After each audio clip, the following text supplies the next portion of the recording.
You, John Fitzgerald Kennedy, do solemnly swear. I, John Fitzgerald Kennedy, do solemnly swear.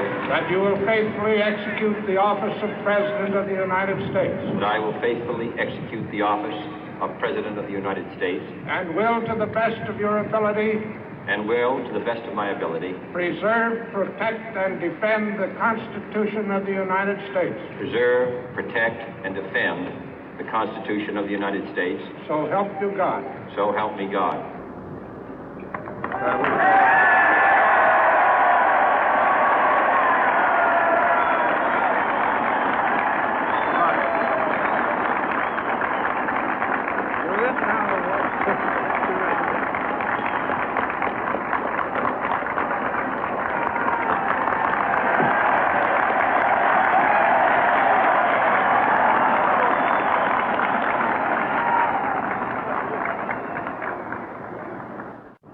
Vice President Johnson, Mr. Speaker, Mr. Chief Justice, President Eisenhower, Vice President Nixon, President Truman, Reverend clergy, fellow citizens.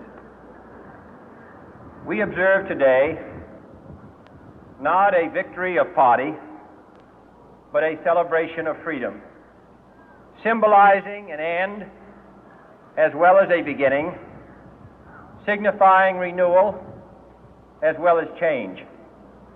For I have sworn before you and Almighty God the same solemn oath our forebears prescribed nearly a century and 3/4 ago.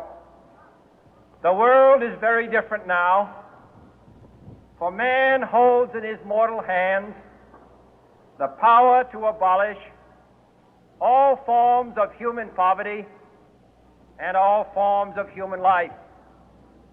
And yet the same revolutionary beliefs for which our forebears fought are still at issue around the globe. The belief that the rights of man come not from the generosity of the state, but from the hand of God. We dare not forget today that we are the heirs of that first revolution. Let the word go forth from this time and place to friend and foe alike that the torch has been passed to a new generation of Americans born in this century, tempered by war, disciplined by a hard and bitter peace, proud of our ancient heritage, and unwilling to witness or permit the slow undoing of those human rights to which this nation has always been committed and to which we are committed today at home and around the world.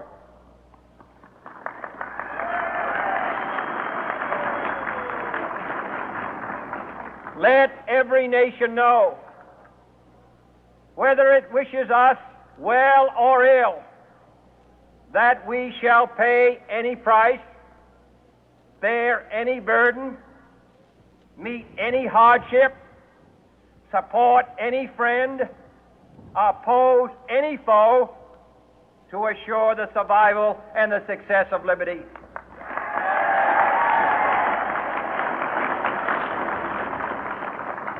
This much we pledge and more. To those old allies whose cultural and spiritual origins we share, we pledge the loyalty of faithful friends. United, there is little we cannot do in a host of cooperative ventures. Divided, there is little we can do, for we dare not meet a powerful challenge at odds and split asunder.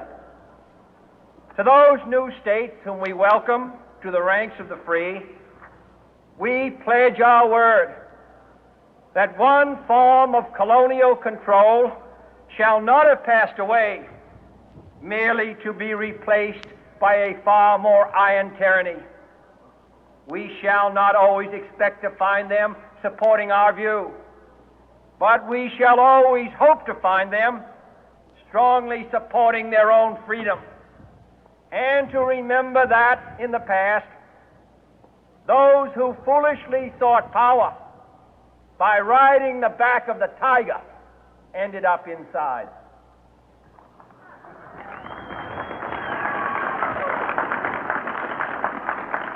To those people in the huts and villages of half the globe struggling to break the bonds of mass misery, we pledge our best efforts to help them help themselves for whatever period is required, not because the communists may be doing it, not because we seek their votes, but because it is right.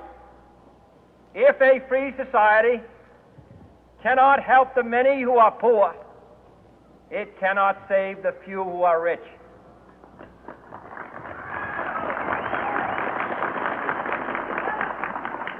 To our sister republics south of our border, we offer a special pledge to convert our good words into good deeds, in a new alliance for progress, to assist free men and free governments in casting off the chains of poverty.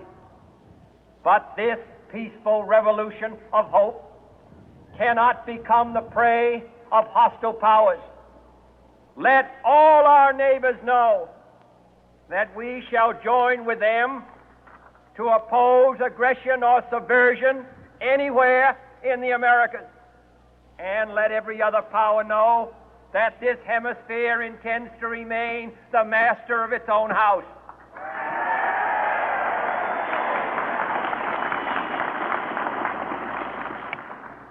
To that World Assembly of Sovereign States, the United Nations, our last best hope, in an age where the instruments of war have far outpaced the instruments of peace, we renew our pledge of support to prevent it from becoming merely a forum for invective, to strengthen its shield of the new and the weak, and to enlarge the area in which its writ may run. Finally, to those nations who would make themselves our adversary, we offer not a pledge, but a request that both sides begin anew the quest for peace. Before the dark powers of destruction, unleashed by science, engulf all humanity in planned or accidental self-destruction, we dare not tempt them with weakness, for only when our arms are sufficient beyond doubt can we be certain beyond doubt that they will never be employed. But neither can two great and powerful groups of nations take comfort from our present course, both sides overburdened by the cost of modern weapons, both rightly alarmed by the steady spread of the deadly atom, yet both racing to alter that uncertain balance of terror that stays the hand of mankind's final war. So let us begin anew, remembering on both sides that civility is not a sign of weakness, and sincerity is always subject to proof. Let us never negotiate out of fear, but let us never fear to negotiate.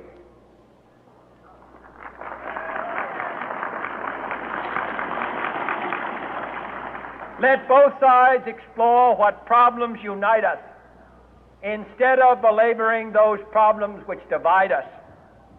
Let both sides, for the first time, formulate serious and precise proposals for the inspection and control of arms, and bring the absolute power to destroy other nations under the absolute control of all nations.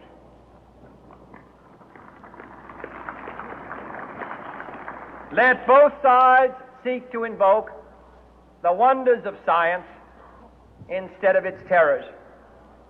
Together, let us explore the stars, conquer the deserts, eradicate disease, tap the ocean depth, and encourage the arts and commerce. Let both sides unite to heed in all corners of the earth the command of Isaiah to undo the heavy burden and let the oppressed go free. And if a beachhead of cooperation may push back the jungle of suspicion, let both sides join in creating a new endeavor